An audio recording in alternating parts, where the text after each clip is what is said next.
শাসক দলের প্রতি রাজ্যের মানুষের একটা বড় অংশের মানুষ কিন্তু দীর্ঘদিন ধরে ক্ষোভে ফুঁসছিল।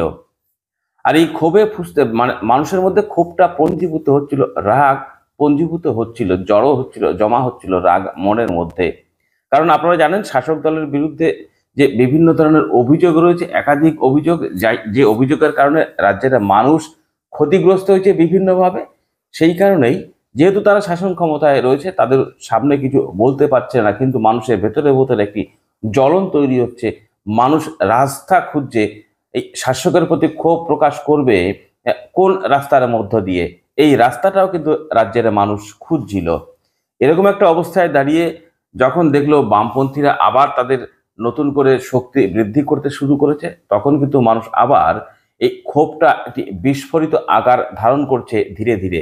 বিভিন্ন জায়গায় ছোট ছোট পকেট করে বিভিন্ন জায়গায় কিন্তু এই ক্ষোভগুলো প্রদর্শিত হচ্ছিল দীর্ঘদিন যাবৎ। এই ক্ষতিগ্রস্ত মানুষগুলো বিভিন্ন সময় বিভিন্নভাবে তাদের রাগের বা ক্ষোভের বহিঃপ্রকাশ করতে আমরা কিন্তু লক্ষ্য করেছি। কিন্তু এটা ঐক্যবদ্ধ হতে পারেনি, ঐক্যবদ্ধ করাবার সেই সুযোগটাও তাদের কাছে ছিল না। যেহেতু এই বিষয়গুলো নিয়ে মানুষের সুখ দুঃখের সাথী হয়ে বামপন্থীরা একটু দুর্বল ছিল। কিন্তু দেখা গেল বামপন্থীরা যখন ধীরে ধীরে ক্ষমতাশালী হলো, তখন কিন্তু তাদের নিয়ে একটা ঐক্যবদ্ধ আন্দোলন তৈরি করবার চেষ্টা করলো। সেই সুযোগটা করে দিল কে? তৃণমূল কংগ্রেস। ঐক্যবদ্ধ হওয়ার সুযোগটা করে দিল রাজ্যের শাসক দল বলা যেতে পারে। কেন এই কথা বললাম? এই কথা বললাম একটাই কারণে, যে বিভিন্ন জায়গায় বিভিন্ন জেলায় বিক্ষিপ্তভাবে মানুষের ক্ষোভের বহিঃপ্রকাশ হচ্ছিল বিভিন্নভাবে, সেইগুলোকে আরো আগুনে ঘি দেওয়ার মতো ঘটনা ঘটলো আরজিকর ঘটনাকে কেন্দ্র করে। আরজিকর ঘটনা যখন ঘটলো, একটি মর্মান্তিক ঘটনা, সেই ঘটনাকে সামনে তুলে নিয়ে এলো বিশেষ করে সিপিআইএম নেত্রী মীনাক্ষী মুখার্জির তত্ত্বাবধানে, মীনাক্ষী মুখার্জির নেতৃত্বে কিন্তু আন্দোলনটা দানা বাঁধে প্রথম অবস্থায়। তারপরে আন্দোলনটা একটি ব্যাপক আকার নেয়। রাজ্যের সমস্ত অংশের মানুষ কিন্তু সেই আন্দোলনে সামিল হয় এবং সামিল হয়ে একটি বৃহত্তর গণ বিক্ষোভের চেহারা নেয়। মানুষের সে পঞ্জীভূত ক্ষোভ একটি বিস্ফোরণের আকার নেয়। তারপরে বিভিন্ন জায়গায় ওই মীনাক্ষী মুখার্জি সহ সিপিআইএম নেতৃত্বের উদ্যোগে লড়াই আন্দোলন শুরু হয়। জাল স্যালাইন কাণ্ড, জাল ওষুধ কাণ্ড নিয়ে রাজ্য তোলপাড় হতে থাকে। এইভাবে রাজনীতিটা চলছে একটি ডামাডোলের মধ্য দিয়ে। হঠাৎ করেই আবার যে আগুনে আবার ঘি পড়বার মতো অবস্থা হয়েছে, আপনারা প্রত্যেকেই জেনেছেন। ওই যে যাদবপুরের ঘটনা কি ঘটেছে আপনারা প্রত্যেকেই জানেন। সেই যাদবপুরের ঘটনা নিয়েই সারা রাজ্যে বামপন্থী ছাত্র যুব সহ একদিকে যেমন বিজেপি এবং তৃণমূল কংগ্রেস, বামপন্থীরা যে অভিযোগ করছে তৃণমূল এবং বিজেপি একদিক হয়ে গেছে, এবং অন্যান্য তৃণমূল এবং বিজেপি বিরোধী যে রাজনৈতিক দলগুলো এবং যে ছাত্র সংগঠনগুলো, তারা একদিকে চলে গেছে। এরকম একটা চেহারা নিয়েছে রাজ্যের রাজনীতির। তার বহিঃপ্রকাশ ঘটছে সারা রাজ্যব্যাপী বিভিন্ন জায়গায়। এই বামপন্থীদের নেতৃত্বে বিশাল বিক্ষোভ মিছিল সামিল হচ্ছে। সেরকমই একটি বিক্ষোভ মিছিল আজকে অনুষ্ঠিত হয়েছে অশোকনগরে। আপনারা দেখুন, এই যে মিছিলটা আপনারা দেখতে পাচ্ছেন, এটা বিশাল অংশের মানুষ যারা হাটে বাজারে এসছিল ওই মিছিল থেকে তারাও সাইকেল নিয়ে ওই মিছিলে সামিল হয়ে যায়। মিছিলের বহর ধীরে ধীরে ধীরে ধীরে বাড়তে থাকে, মিছিলের পরিধি ধীরে ধীরে বাড়তে থাকে, এবং লাল ঝান্ডা কালো মাথার হচ্ছে সংখ্যা ক্রমাগত বৃদ্ধি পেতে থাকে। এই বৃদ্ধি পেতে পেতে দীর্ঘ পথ তারা অতিক্রম করে। মানুষের সংখ্যা যেমন বৃদ্ধি পেতে থাকে মিছিলে, এবং তাদের যে ঘোষিত যে সীমা ছিল যে কোথা থেকে কত পর্যন্ত করবে, কিন্তু মানুষের যে চাহিদা, মানুষের যে স্বতঃস্ফূর্ততা, তাকে মান্যতা দিয়েই সিপিআইএম এর এই মিছিলটাকে আরো দীর্ঘ পথ অতিক্রম করতে হয়। সেখানে কারা হাজির ছিল? বিভিন্ন অংশের সাধারণ মানুষ, হাটে বাজারে যারা হাট বাজার করতে আসে সেই সমস্ত অংশের মানুষ, ছাত্র যুব মহিলা সহ সিপিআইএম পার্টির একাধিক নেতৃত্ব সেই মিছিলে অংশগ্রহণ করে। সেই মিছিলে নেতৃত্ব দেয় কে?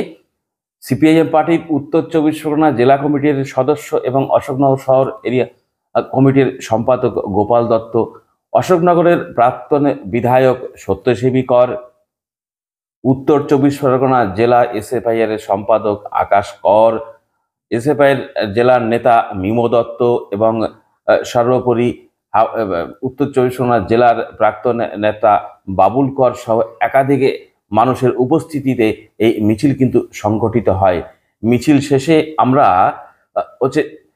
তাদের সঙ্গে কথা বলবার চেষ্টা করেছিলাম উত্তর চব্বিশ পরগনা জেলা কমিটির সদস্য গোপাল দত্ত এবং উত্তর চব্বিশ পরগনা জেলা কমিটির এসএফআইয়ের জেলা কমিটির আরেকজন নেতৃত্ব মিমো দত্তের সঙ্গে।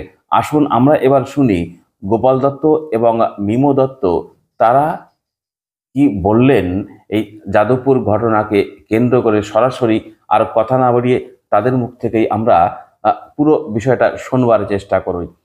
এই শুনতে শুনতে আমাদের প্রতিবেদনটি শেষ হবে। দেখা হবে আরেকটি প্রতিবেদনের সঙ্গে। ততক্ষণ ভালো থাকুন, সুস্থ থাকুন।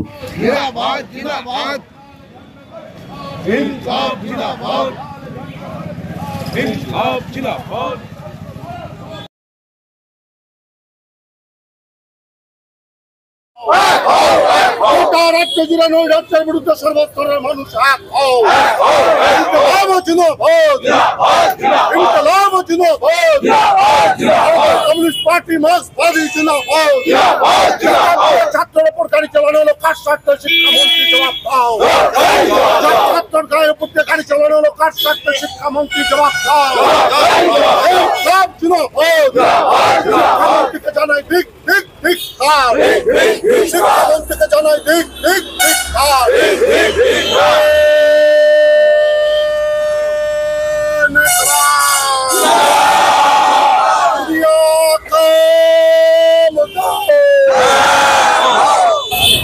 সকলেই জানে, গোটা রাজ্যের মানুষ জানে, গত পরশুদিন যাদবপুরের ছাত্ররা তার গণতান্ত্রিক দাবি জানিয়েছিল যাদবপুরের শেষ 20 সালে, আর গোটা রাজ্যের সমস্ত কলেজে 17 সালে লাস্ট নির্বাচন হয়।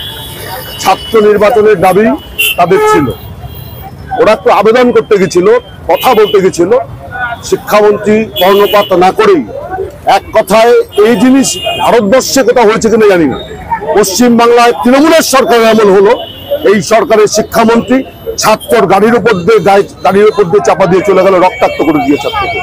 তার প্রতিবাদে গতকাল এবং আজকে সর্বত্র লড়াই সংগ্রাম আন্দোলন এবং প্রতিবাদ মিছিল বিক্ষোভ সংগঠিত হচ্ছে। তারই অঙ্গ হিসাবে আমাদের পার্টি অশোকনগর শহর এরিয়া কমিটির পক্ষ থেকে আমরা এখানে আজকে প্রতিবাদ মিছিল সংগঠিত করলাম। উচ্চ মাধ্যমিক পরীক্ষার মধ্যে মিছিল, সেই বিষয়ে বিরোধীরা বা তৃণমূল সরকার তারা বলছে যে এর মধ্যে মিছিল আলটিমেটলি ক্ষতি হচ্ছে, সেই বিষয় কি বলবেন? যে সময় মিছিল পরীক্ষা শেষ, কোনো মাইক ব্যবহার আমরা করিনি, এইটা ছাত্রদের অসুবিধে। আর বারুইপুরে আমতলায় সিপিআইএম এর জেলা দপ্তর, সেখানে তৃণমূলের বীরপুঙ্গবরা গিয়ে জেলা দপ্তর দখল করতে যায়, ওটা অসুবিধা না, তার পাশেই উচ্চ মাধ্যমিকের পরীক্ষার কেন্দ্র। এই কি বলবো, এর কোনো ভাষা আছে? তৃণমূল নৈরাজ্যবাদী একটা দল, তাকে টাকা দেওয়ার জন্য এসব চলবে। আর এর তো যা হচ্ছে, পরে মানুষ তার বিচার করবে। ছাত্রদের এইভাবে ছাত্রদের উপর আক্রমণ করলে পরে কি হতে পারে গোটা পৃথিবীটা জানি, আগামীতে তার হিসাব হবে। আমরা জানি যে রাজ্যে 2014 সালের পর থেকে রাজ্যে ছাত্র ভোট হয় না, ছাত্র ইউনিয়ন নেই। সেই ছাত্র ইউনিয়ন যাতে হয়, ছাত্র ভোট যাতে হয়, যাদবপুর বিশ্ববিদ্যালয়ে ছাত্ররা সেখানে আন্দোলনরত ছিল। সেখানে ব্রাত্য বসু একটি সেমিনারে এসছিলেন, সেখানে তারা বলেছিল ছাত্র ভোট যেন হয়, সেইটা বলবার জন্য ছাত্ররা যায়। ব্রাত্য বসু সহ তৃণমূলীর নেতারা ছাত্রদের ওপর আক্রমণ নামিয়ে নিয়ে আসে। তার বিরুদ্ধে সারা রাজ্যে এসএফআই সহ বামপন্থীরা রাস্তায় আছে। আমাদের এসএফআইয়ের ডাক দিয়ে যে সর্বত্র রাস্তায় থাকতে হবে এবং রাজ্যে যে কটি কলেজ বিশ্ববিদ্যালয় রয়েছে তাদের সেই কলেজ বিশ্ববিদ্যালয়ের সামনে আজকে সকাল থেকে ধর্মঘট হয়েছে। কিন্তু মিডিয়াদের একাংশ আমাদের নামে বিভ্রান্তি ছড়াচ্ছে যে আমরা বলেছি ছাত্র ধর্মঘট নাকি সর্বত্র হবে। এমনটা নয়, শুধুমাত্র বিশ্ববিদ্যালয়ের সামনে ছাত্র ভোটের দাবিতে এবং এই যে ন্যাক্কারজনক আক্রমণ হয়েছে তার বিরুদ্ধে শুধু বিশ্ববিদ্যালয়ের সামনে ধর্মঘট হয়েছে, আর কোথাও ধর্মঘট হয়নি। বরঞ্চ আজকে থেকে উচ্চ মাধ্যমিক পরীক্ষা শুরু হয়েছে। উচ্চ মাধ্যমিক পরীক্ষার শুরুর দিন থেকে সকাল থেকে আমাদের কমরেডরা সারা রাজ্যে হেল্প ডেস্ক নামিয়ে নিয়ে এসছে। হেল্প ডেস্কের সাহায্যে মে আই হেল্প ইউ নামে আমরা সর্বত্র স্কুলের সামনে আমরা ছিলাম, যাতে করে উচ্চ মাধ্যমিক পরীক্ষার্থীদের কোনো রকম সমস্যার সম্মুখীন হতে না হয়। তাছাড়াও আমরা সকাল থেকে দেখেছি একের পর এক বিশ্ববিদ্যালয়ের সামনে আমাদের কমরেডদের আক্রান্ত হতে হয়েছে পুলিশের হাতে এবং তৃণমূলী গুন্ডাদের হাতে আমাদের আক্রান্ত হতে হয়েছে। সারা রাজ্যে আগামীকাল বিকেল থেকে আবারও আমরা রাস্তায় থাকবো, আন্দোলনে থাকবো। আমরা উচ্চ মাধ্যমিক পরীক্ষা শেষ হওয়া পর্যন্ত সরকারকে সময় দিচ্ছি। যদি ব্রাত্য বসু অ্যারেস্ট না হয় এই আন্দোলন আরো বড় মাত্রায় পৌঁছবে। যাদবপুর বিশ্ববিদ্যালয়ে বামপন্থীদের পতাকা, ছাত্র এসএফআই পতাকা ছিঁড়ে দিল এবিইউ, কি বলবেন সেই বিষয়ে? এইমাত্র আমরা মিছিলের মারফত শুনলাম এরকম একটা ঘটনা হয়েছে। আমরা জানি যে উত্তরপ্রদেশ থেকে শুরু হয় এই যে পিষে দেওয়ার ঘটনা, তার পরক্ষণভাবে আমরা দেখতে পাই আমাদের রাজ্যে এই সেম জিনিস আবার হয়েছে। ফলে বিজেপি যা বলে তারপর থেকেই রাজ্যের মমতা, অভিষেক এরা এগুলো শিখতে পারে। তার ফলেই তাদের ছাত্রদের এবিভিপি তো নেই আমাদের রাজ্যে, কিন্তু আমরা দেখলাম সেখানে পতাকা ছিঁড়ে ফেলা হয়েছে। আমরা জানি যে ওরা এইটার মধ্যে নেই, ওরা ছিলও না। এখন যে রাজ্যে তৃণমূল এবং সিপিএম সহ বামপন্থীদের যে মুখোমুখি আক্রমণ হচ্ছে, সেখানে বিজেপি ব্যাকফুটে রয়েছে। তার জন্য এরা বারংবার এইসব ছোট ছোট ঘটনাকে সামনে এনে একটা অস্বস্তিকর পরিবেশের সাক্ষী হতে ওরা হয়েছে।